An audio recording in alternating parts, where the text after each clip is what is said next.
എന്താണ് ഈ central pool എന്ന് പറഞ്ഞാൽ? എല്ലാ പ്രത്യക്ഷ നികുതികളും, പ്രധാനപ്പെട്ട പ്രത്യക്ഷ നികുതികളൊക്കെ, അതായത് personal income tax, corporate income tax, central excise, customs, ഈ നികുതികളൊക്കെ പിരിച്ചെടുക്കുന്നത് സെൻട്രൽ ഗവൺമെൻറ്റാണ്. ഈ പ്രത്യക്ഷ നികുതികളൊക്കെ സെൻട്രൽ ഗവൺമെൻറ്റിലേക്ക് ചെല്ലുന്നു. അതിൽ നിന്ന് എടുക്കുന്ന ആ സെൻട്രൽ പൂൾ, അതിനെയാണ് സെൻട്രൽ പൂൾ എന്ന്. വേറെയും ചില കൊച്ചു നികുതികളുണ്ട് അതിലേക്ക് വരുന്നത്. ആ ഇതെല്ലാം കൂടി ചേരുന്നതാണ് സെൻട്രൽ പൂൾ. ആ സെൻട്രൽ പൂളിൽ നിന്ന് എത്ര ഭാഗം, അതിൻ്റെ എത്ര ശതമാനം സംസ്ഥാനങ്ങൾക്ക് കൊടുക്കുവാൻ വേണ്ടി താഴേക്ക്, വെർട്ടിക്കലായിട്ട് താഴേക്ക് കൊടുക്കുന്നു. അത് കഴിഞ്ഞാൽ അതെങ്ങനെയാണ് ഹൊറിസോണ്ടലായിട്ട് സംസ്ഥാനങ്ങളിലേക്ക് വിതരണം ചെയ്യുന്നത്? അപ്പോൾ വെർട്ടിക്കലായിട്ട് എന്തുമാത്രം കൊടുക്കുന്നു, അത് ഹൊറിസോണ്ടലായിട്ട് എങ്ങനെയാണ് സംസ്ഥാനങ്ങൾക്ക് പങ്കിടുന്നത്? ഇതാണ് യഥാർത്ഥത്തിൽ ഫിനാൻസ് കമ്മീഷൻ പ്രതിനിധാനം ചെയ്യുന്ന ഏറ്റവും പ്രധാനപ്പെട്ട വിഷയം. അപ്പം ഇതിനൊക്കെ നോംസ് ഉണ്ടെന്ന് മാത്രമല്ല, വെയിറ്റേജ്, ഓരോ നോമിനും ഇത്ര വെയിറ്റേജ് എന്ന രീതിയിലുണ്ട്. അപ്പം അങ്ങനെ ഇരിക്കുന്ന ഒരു കാലഘട്ടത്തിൽ, അതായത് ആദ്യ കാലഘട്ടം മുതൽ ഈ സെൻട്രൽ പൂളിൽ നിന്ന് 29% താഴേക്ക്, അതായത് വെർട്ടിക്കൽ ഡെവല്യൂഷൻ സംസ്ഥാനങ്ങൾക്കായി കൊടുത്തിരുന്നത് ഒരു പരിധി കാലഘട്ടം വരെ. അതിനുശേഷം അത് 30%, 31% ഒക്കെ ആയിട്ട് 32% വരെ ആയിട്ട് ഉയർന്ന കാലഘട്ടങ്ങളുണ്ട്. അവസാനം 13-ാം ധനകാര്യ കമ്മീഷന്റെ കാലഘട്ടത്തിൽ അത് 32% 14-ാം ധനകാര്യ കമ്മീഷൻ തൊട്ടാണ് അതിലൊരു വലിയ മാറ്റം വന്നത്. അതായത് 13-ാം ധനകാര്യ കമ്മീഷൻ ഇത് 32% ഫിക്സ് ചെയ്ത് വെർട്ടിക്കൽ റെവല്യൂഷൻ നടത്തി. അത് പിന്നെ സംസ്ഥാനങ്ങളുമായിട്ട് പങ്കിടുന്ന സമയത്ത് നമ്മുടെ നരേന്ദ്രമോദി, ഇന്നത്തെ പ്രധാനമന്ത്രി, അന്ന് ഗുജറാത്തിലെ മുഖ്യമന്ത്രിയായിരുന്നു, അന്ന് അദ്ദേഹം പറഞ്ഞു ഇത് 32% പോരാ, 50% ആക്കണമെന്ന്. അപ്പോൾ ഇത് അദ്ദേഹം ഇങ്ങനെ സംസാരിക്കുന്ന സമയത്ത് റിസർവ് ബാങ്ക് ഓഫ് ഇന്ത്യയുടെ ഗവർണറായിരുന്നു YV റെഡ്ഡി. ഈ YV റെഡ്ഡി 14-ാം ധനകാര്യ കമ്മീഷന്റെ ചെയർമാനായിട്ട് വരുന്നു. അങ്ങനെ 14-ാം ധനകാര്യ കമ്മീഷന്റെ ചെയർമാനായിട്ട് YV റെഡ്ഡി വന്നപ്പോൾ, യാദൃച്ഛികം എന്ന് പറയട്ടെ, ഈ നരേന്ദ്രമോദി ഇന്ത്യയുടെ പ്രധാനമന്ത്രിയായി തീരുന്നു. അപ്പോൾ നരേന്ദ്രമോദി ഗുജറാത്തിൻ്റെ മുഖ്യമന്ത്രിയായിരുന്നപ്പോൾ എന്താണ് പറഞ്ഞത്? അതായത് സെൻട്രൽ പൂളിൽ നിന്ന് 50% താഴേക്ക് സംസ്ഥാനങ്ങൾക്ക് കൊടുക്കണം. സംസ്ഥാനങ്ങളാണ് എന്താ പറയുക, വിഭവ ദാരിദ്ര്യം അനുഭവിക്കുന്നത് എന്ന് പറഞ്ഞ് വളരെയധികം ആക്രോശിച്ച കൂട്ടത്തിലായിരുന്നു. അദ്ദേഹം പ്രധാനമന്ത്രിയായിരിക്കുന്ന സമയത്ത് YV റെഡ്ഡി 14-ാം ധനകാര്യ കമ്മീഷന്റെ ചെയർമാനായിട്ട് വരുന്നു. അപ്പോൾ ഇദ്ദേഹം എന്ത് ചെയ്തു? ഇത് 41% വർദ്ധിപ്പിക്കുന്നു. ഈ 32% നിന്ന് ഒറ്റയടിക്ക് സെൻട്രൽ പൂളിൽ നിന്ന് സംസ്ഥാനങ്ങളിലേക്ക് കൊടുക്കേണ്ടത് 41% ഫിക്സ് ചെയ്യുന്നു. അങ്ങനെ ഫിക്സ് ചെയ്ത് കഴിഞ്ഞപ്പോൾ അത് പ്രധാനമന്ത്രിക്ക് ഒട്ടും ഉൾക്കൊള്ളാനായില്ല. അന്ന് ഗുജറാത്ത് മുഖ്യമന്ത്രി ആയിരിക്കുമ്പോൾ പറഞ്ഞതാണ് ഇത് 50% വർദ്ധിപ്പിക്കണമെന്ന്. പക്ഷേ ഇദ്ദേഹം പ്രധാനമന്ത്രിയായി പദവിയിൽ എത്തിക്കഴിഞ്ഞപ്പോൾ അദ്ദേഹത്തിന് ദഹിച്ചില്ല. 41% ഈ സെൻട്രൽ പൂളിൽ നിന്ന് താഴേക്ക് കൊടുക്കേണ്ടത് വർദ്ധിപ്പിച്ചപ്പോൾ. അപ്പോൾ അദ്ദേഹം ഇടപെട്ടു. അദ്ദേഹവും നീതി ആയോഗിൻ്റെ CEO-യും, പിൽക്കാലത്ത് ആ CEO തന്നെയാണ് ഈ കാര്യങ്ങൾ പുറത്തുവിടുന്നത്. അപ്പോൾ CEO-യും കൂട്ടി അദ്ദേഹം വന്നു, YV റെഡ്ഡിയെ കണ്ടു.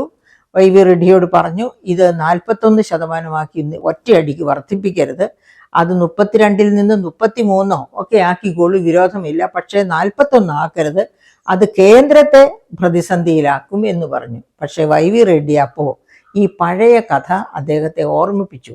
അദ്ദേഹം ഗുജറാത്ത് മുഖ്യമന്ത്രി ആയിരുന്നപ്പോൾ ഇത് 50% റേസ് ചെയ്യണമെന്ന് പറഞ്ഞ് ഫിനാൻസ് കമ്മീഷനെ ശകാരിച്ച കാര്യമൊക്കെ അദ്ദേഹം ഓർമ്മപ്പെടുത്തിക്കൊണ്ട്, YV റെഡ്ഡി അദ്ദേഹത്തിന് പ്രധാനമന്ത്രിമാരെ ഭയക്കേണ്ട ആവശ്യമില്ല, അത്ര പ്രഗത്ഭനായൊരു റിസർവ് ബാങ്ക് ഗവർണറായിരുന്നു.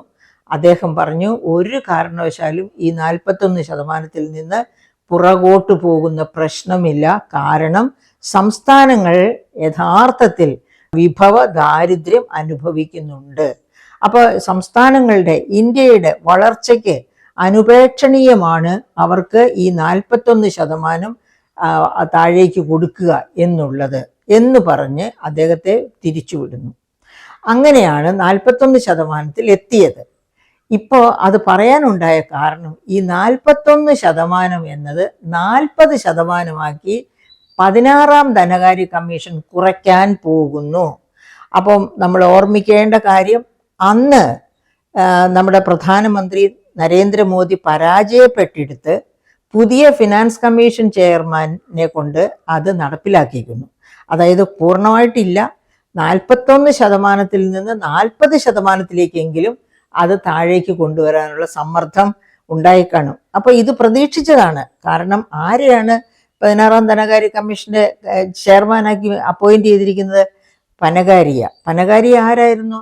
ഒന്നാം BJP ഗവൺമെന്റിന്റെ നീതി ആയോഗിന്റെ CEO ആയിരുന്നു പനഗാരിയ. പക്ഷെ അദ്ദേഹത്തിന്റെ കാലം പൂർത്തിയാകുന്നതിന് മുമ്പേ തിരിച്ച് അമേരിക്കയിൽ അദ്ദേഹം പ്രവർത്തിച്ചിരുന്ന ലവണത്തിലേക്ക് പോയി. ഇപ്പൊ അദ്ദേഹം അവിടെ നിന്ന് വീണ്ടും വന്ന് 16ാം ധനകാര്യ കമ്മീഷന്റെ ചെയർമാൻ ആവുകയാണ്. ഒരു പക്ഷേ തനിക്ക് പ്രിയപ്പെട്ട പ്രധാനമന്ത്രിക്ക് വേണ്ടി എന്തെങ്കിലുമൊക്കെ ചെയ്യണമെന്ന് ആഗ്രഹിച്ചിട്ടായിരിക്കാം അദ്ദേഹം വന്നിരിക്കുന്നത്.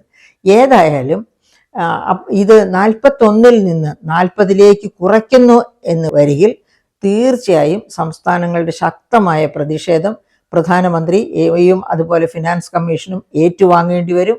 അത് മാത്രവുമല്ല, അതൊരു വലിയ അടിയായി തന്നെ സംസ്ഥാനങ്ങളെ സംബന്ധിച്ച് കാണേണ്ടിയും വരും. അപ്പോൾ ഈ 14ാം ധനകാര്യ കമ്മീഷൻ അങ്ങനെ 41 വെച്ചു. 15ാം ധനകാര്യ കമ്മീഷന്റെ പ്രവർത്തനം നമ്മൾ കണ്ടു കഴിഞ്ഞപ്പോൾ അനുഭവിച്ചുകൊണ്ടിരിക്കുകയാണ്. ഈ 14ഉം 15ഉം ധനകാര്യ കമ്മീഷന്റെ പ്രവർത്തന കാലഘട്ടത്തിൽ നരേന്ദ്രമോദി ഫിനാൻസ് കമ്മീഷനെ വകഞ്ഞു മാറ്റി നിർത്തിക്കൊണ്ട് എന്ന് വേണമെങ്കിൽ പറയാം. അതായത് ധനകാര്യ കമ്മീഷൻ സംസ്ഥാനങ്ങൾക്ക് അനുകൂലമായ വിതരണം, അതായത് ഡെവല്യൂഷൻ സമ്പ്രദായം കൊണ്ടുവന്നു എന്നത് മനസ്സിലാക്കിയ നരേന്ദ്രമോദി എന്തു ചെയ്തു? നരേന്ദ്രമോദി അദ്ദേഹത്തിൻ്റെ ധനവകുപ്പുമായി അതായത് ഫിനാൻസ് കമ്മീഷൻ ധനകമ്മീഷനല്ല, ധനവകുപ്പ്, ധനമന്ത്രി ഒത്തുചേർന്ന് പിന്നെ പകിട കളിക്കുകയായിരുന്നു. എങ്ങനെയാണ് സംസ്ഥാനങ്ങളെ പ്രതിരോധത്തിലാക്കിയത്? എങ്ങനെയാണ് സംസ്ഥാനങ്ങൾക്ക് കിട്ടേണ്ട വിഹിതം കുറയ്ക്കാൻ അവരെ സമ്മർദ്ദത്തിലാക്കിയത്? ഒന്നാമത് തന്നെ സെസ്, സർചാർജ്, ഇത് രണ്ടും കോൺസ്റ്റിറ്റ്യൂഷണലായിട്ട് തന്നെ നികുതിക്കുമേൽ നികുതിയാണ്. സെസ് എന്ന് പറയുന്നത് നികുതിക്കുമേൽ നികുതിയാണ്, സർചാർജ് എന്ന് പറയുന്നതും നികുതിക്കുമേൽ നികുതിയാണ്. ഈ 2 തരം നികുതികളും വർദ്ധിപ്പിക്കാന്ന് വെച്ചാൽ ഇത് രണ്ടും സംസ്ഥാന ഗവൺമെന്റുകൾക്ക് സെസ്സും സർചാർജും ഈടാക്കാൻ പറ്റും. പക്ഷെ കേന്ദ്രം സെസ്സും സർചാർജും ഈടാക്കുകയാണെങ്കിൽ അത് രണ്ടും സംസ്ഥാനങ്ങളുമായിട്ട് പങ്കിടേണ്ടതില്ല. അപ്പൊ പങ്കിടേണ്ടതില്ലാത്ത ഈ സെസ്സും സർചാർജും വലിയ തോതിൽ പ്രധാനമന്ത്രിയും ധനമന്ത്രിയും കൂടി വർദ്ധിപ്പിച്ചു എന്ന് മാത്രവുമല്ല, അപ്പോൾ വർദ്ധിപ്പിക്കുമ്പോൾ എന്താ സംഭവിക്കുക? നികുതിയുടെ മേൽ നികുതിയാണല്ലോ സെസ് എന്നും സർചാർജ് എന്നും പറയുന്നത്. ഇതെല്ലാം ഇതിൻ്റെ എല്ലാം പ്രഹരം ഏറ്റുവാങ്ങേണ്ടത് ജനങ്ങളാണ്. അപ്പോൾ അങ്ങനെയാകുമ്പോഴത്തേക്കും സംസ്ഥാന ഗവൺമെന്റുകൾക്ക് സെസ്, സർചാർജ്, നികുതി ഇവയൊക്കെ ഈടാക്കുന്നതിന് ബുദ്ധിമുട്ടുണ്ടാക്കും. അതായത് ഉയർന്ന ലെവലിൽ സെസ്സും സർചാർജും ഈടാക്കാമെന്ന് സംസ്ഥാനം വിചാരിച്ചാൽ ജനങ്ങൾ ചോദ്യം ചെയ്യും. ജനങ്ങൾ നേരിട്ട് ചോദ്യം ചെയ്യുന്നത് സംസ്ഥാന ഗവൺമെന്റുകളെയാണ്, കേന്ദ്ര ഗവൺമെന്റിനെ അല്ല. അപ്പം അങ്ങനെ സത്യത്തിൽ 18% എത്തി. അതായത് UPA ഗവൺമെന്റിന്റെ ഒക്കെ കാലത്ത് സെസ്സും സർചാർജും കുറേശ്ശെ വളരെ നേരിയ തോതിൽ പല മേഖലകളിലും ചെലുത്തി. അങ്ങനെ അത് 18% എത്തി നിൽക്കുകയായിരുന്നു. അതായത് സെൻട്രൽ പൂളിലേക്ക് വരുന്ന ആകെ വരുമാനത്തിന്റെ 18% എത്തി നിൽക്കുകയായിരുന്നു സെസ്സും സർചാർജും. അത് 2017-18 മുതൽ 23 വരെയുള്ള കാലഘട്ടം കൊണ്ട് 133% വർദ്ധിപ്പിച്ചു നരേന്ദ്രമോദി ഗവൺമെന്റ്. അപ്പം ആ തരത്തിൽ സമ്മർദ്ദം ചെലുത്തി. അതുകൊണ്ട് തന്നെ സംസ്ഥാനങ്ങൾക്ക് സെസ്സോ സർചാർജോ നികുതി തന്നെയോ ചെലുത്തുവാനുള്ള സാധ്യതകൾ കുറച്ചു വെക്കുകയാണ് ഉണ്ടായത്. അപ്പം അങ്ങനെ സംസ്ഥാനങ്ങളെ സമ്മർദ്ദത്തിലാക്കിയ കേന്ദ്ര ഗവൺമെന്റ് ആണ് പനഗാരിയയെ കമ്മീഷൻ ചെയർമാനായി, 16ാം ധനകാര്യ കമ്മീഷൻ ചെയർമാനായി അവരോധിക്കുന്നത്. അപ്പൊ എങ്ങനെയൊക്കെ സംസ്ഥാനങ്ങളെ വീണ്ടും പ്രതിരോധത്തിലാക്കാം, കേന്ദ്രത്തിലേക്ക് കൂടുതൽ വാരിക്കൂട്ടാം എന്ന ചിന്തയോടു കൂടിയാണ് ഈ പനഗാരിയ കമ്മീഷനെ ഫിക്സ് ചെയ്തിരിക്കുന്നത്.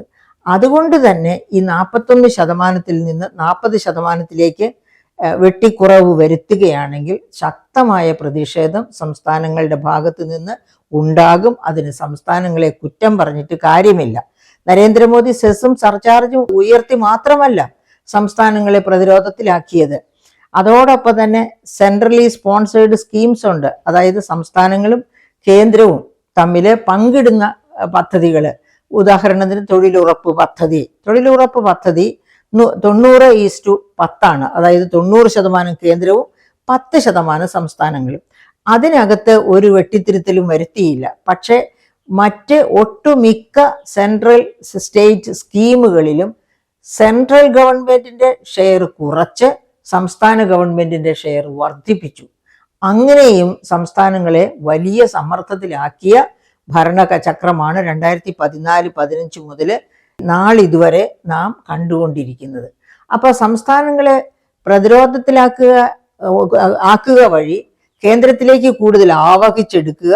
അങ്ങനെ ആവഹിച്ചെടുക്കുന്ന ഇതൊക്കെ ഈ രാജ്യത്തെ ജനങ്ങൾ കൊടുക്കുന്ന നികുതികളാണ്. എല്ലാം ആവഹിച്ചെടുക്കുന്നു എന്ന് നികുതിയാണെങ്കിലും നികുതിയേതര വരുമാനമാണെങ്കിലും ജനങ്ങളിൽ നിന്നും ജനങ്ങൾക്ക് അവകാശപ്പെട്ട കാര്യങ്ങളിൽ നിന്നും ഒക്കെയാണ് പിരിച്ചെടുക്കുന്നത്. അങ്ങനെ പിരിച്ചെടുക്കുന്ന ഫണ്ട് കൂടുതൽ കേന്ദ്രത്തിൽ എത്തുകയും കുറവ് മാത്രം സംസ്ഥാനങ്ങളിൽ എത്തുകയും ചെയ്യുമ്പോൾ തീർച്ചയായും ജനങ്ങൾക്ക് അതുപോലെ തന്നെ സംസ്ഥാനങ്ങൾക്ക് അത് ചോദിക്കാനുള്ള അവകാശമുണ്ട്. അവരത് ചോദിക്കുമ്പോൾ അതിലവരെ കുറ്റപ്പെടുത്തിയിട്ട് കാര്യമില്ലതാനും. കാരണം സംസ്ഥാനങ്ങൾ വളരുമ്പോഴാണ് ഇന്ത്യ വളരുന്നത്.